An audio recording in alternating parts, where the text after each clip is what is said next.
తెలుగువారి వంటలో ఇవాళ రసగుల్లా ఎలా చేయాలి, దానికి కావలసిన పదార్థాలు నేను మీకు ఇప్పుడు చూపిస్తున్నా. ముందుగా 1 లీటరు పాలు వచ్చి నేను హోల్ మిల్క్ తీసుకున్నాను. హోల్ మిల్క్ అయితేనే మీకు రసగుల్లాకి మంచి సబ్స్టెన్స్ వస్తుంది. హోల్ మిల్క్ టేస్ట్ కూడా ఉంటుంది. తర్వాత 300 గ్రామ్స్ షుగర్ తీసుకున్నాను. ఒక నిమ్మపండు, ఇలాచి 3, తర్వాత 1 లీటర్ వాటర్ తీసుకున్నాను. ఇవి కావలసిన పదార్థాలు. చాలా సింపుల్. యాక్చువల్లీ రసగుల్లాలు అంటే కష్టం అని అనుకుంటాం, చాలా సింపుల్గా చేసుకోవచ్చు. ఇప్పుడు ముందుగా మనం పాలు బాగా కాచుకోవాలి. మీరు పాలని కాచుకోవాలి మీడియం ఫ్లేమ్లో. అవి కొద్దిగా బాగా కాగిన తర్వాత మనము నిమ్మపండు వేసుకొని దాన్ని మీరు విడగట్టుకోవాలి. ఇలా పాలు కాగిన తర్వాత మీరు లెమన్ జ్యూస్ అయినా వెనిగర్ అయినా ఏదైనా వేసుకోవచ్చు. నేను నిమ్మకాయ వేసుకుంటున్నాను. దీంట్లో కొద్దిగా వాటర్ కలుపుకోండి, డైల్యూట్ అవుతుంది. దీనిలో ఇప్పుడు కొద్దిగా వేసుకుంటూ మీరు కలిపెట్టుకోవాలి. అది మీకు విడుగుతుంది అనమాట. పాలు విడగొట్టుకొని దాన్ని వడగట్టాలి. మీరు సిమ్లో ఒక 3/5 అంటే మీడియం హైట్లో సిమ్లో పెట్టుకొని మీరు ఇది వేసుకుంటూ మనము చూసారా, మీకు ఇక్కడ చూడండి పాలన్నీ ఇలా వచ్చేస్తుంటాయి.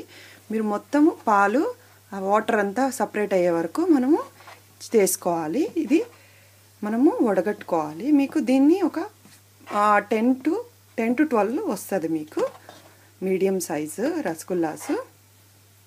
ఇంట్లో కూడా మీరు సింపుల్గా చేసేసుకోవచ్చు. దీన్ని ఇప్పుడు మనం స్టవ్ ఆఫ్ చేసుకొని గుడ్డలో వడగట్టుకోవాలి, లేదా మీరు డ్రైనర్లో అయినా వడగట్టుకోవచ్చు. మనము ఇలా వడగట్టుకోవాలి. వడగట్టుకున్న దాంట్లో మనము పులుపు అంతా ఉంటుంది కాబట్టి మనము దాని మీద కొద్దిగా వాటర్ వేసుకొని మీరు దాన్ని ప్రెస్ చేసుకోవాలి. ఇట్లా చూసారా, మీకు ఇలా వచ్చేసింది మొత్తము.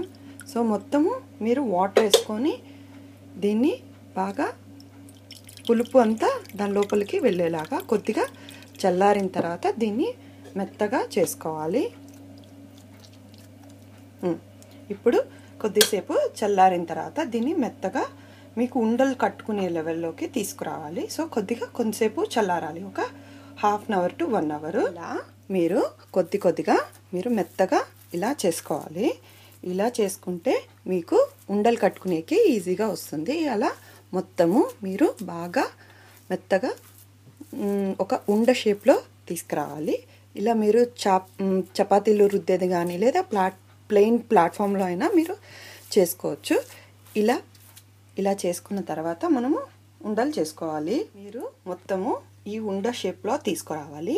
దాన్ని మనము మీ సైజు ఎంత కావాలంటే అంత, నేను జస్ట్ ఒక నెల్లికాయ సైజ్ అంతా ఉండలు చేసుకొని పక్కకు పెట్టుకున్నాను. ఇలా అన్నీ చేసుకోవాలి. ఆ తర్వాత మీరు ఉండలు అన్నీ కట్టుకొని పక్కకు పెట్టుకోవాలి. ఆ షుగర్ సిరప్లో మీకు డబుల్ సైజ్ అవుతుంది. సో ఇప్పుడు మీరు ఇది నెల్లికాయ సైజ్ అంత ఉంది, మీకు ఇంకా కొంచెం దీని నుంచి డబుల్ అవుతుంది. ఇలా చేసి పక్కకు పెట్టుకొని షుగర్ సిరప్ చేసుకోవాలి. మీరు కుక్కర్ పెట్టుకొని మనము ముందుగా తీసుకున్న షుగర్ని వేసుకొని దాంట్లో తీసుకున్న షుగర్కి డబుల్గా మనం వాటర్ పోసుకోవాలి. ఇలా వాటర్ పోసుకొని అది బాగా మీకు తీగ పాకమక్కర్లా, బబుల్స్ వచ్చేంత వరకు మనము ఇది రానిచ్చాలి. ముందుగా ఇప్పుడు బబుల్స్ వచ్చేంత వరకు ఈ కుక్కర్లోనే షుగర్ సిరప్ చేసుకోవాలి.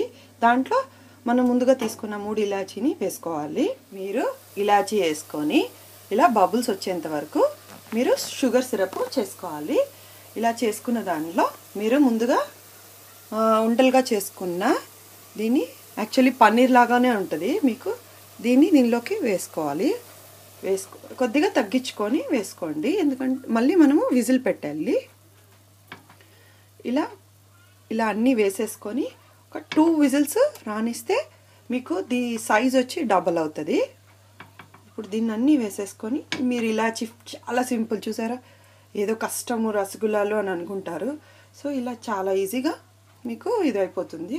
2 విజిల్స్ రానిచ్చేసి మీరు ఒక 10 మినిట్స్ తర్వాత మూత తీసుకొని మీరు రసగుల్లాలు ఫ్రిడ్జ్లో పెట్టుకొని సర్వ్ చేసుకుంటే చాలా బాగుంటుంది.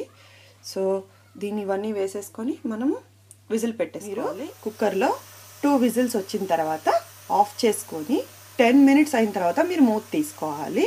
ఎందుకంటే అదంతా బాగా సెట్ అవ్వడం కోసము. ప్లస్ ప్రెషర్ కూడా ఉంటుంది. లేదు కుక్కర్లో లేకపోయినా మీరు గిన్నెలోనే చేసుకోవచ్చు. బట్ 10 మినిట్స్ టు 20 మినిట్స్ మీరు ఆ షుగర్ సిరప్ దీనిలోనే మీరు ఉంచి పెట్టుకోవాలి. ఇదైతే కొంచెం ఈజీ ప్రాసెస్. ఇలా చేసుకున్న తర్వాత మనము సర్వ్ చేసుకోవడమే. ఇలా మీరు కుక్కర్లో నుంచి తీసుకొని బౌల్లో తీసుకొని సర్వ్ చేసుకోవడమే. చాలా సింపుల్గా ఈజీగా మీకు ఈ రసగుల్లా రెడీ అయిపోయింది. ఇది మీరు చల్లగా సర్వ్ చేసుకుంటే చాలా టేస్టీగా ఉంటుంది. ఇది చాలా హెల్తీ కూడా. పాలతో చేస్తాం కాబట్టి ఇలా మీరు ట్రై చేసి చూడండి. మా తెలుగువారి వంటలో సబ్స్క్రైబ్ కండి. థ్యాంక్స్ ఈ వీడియో చూసినందుకు.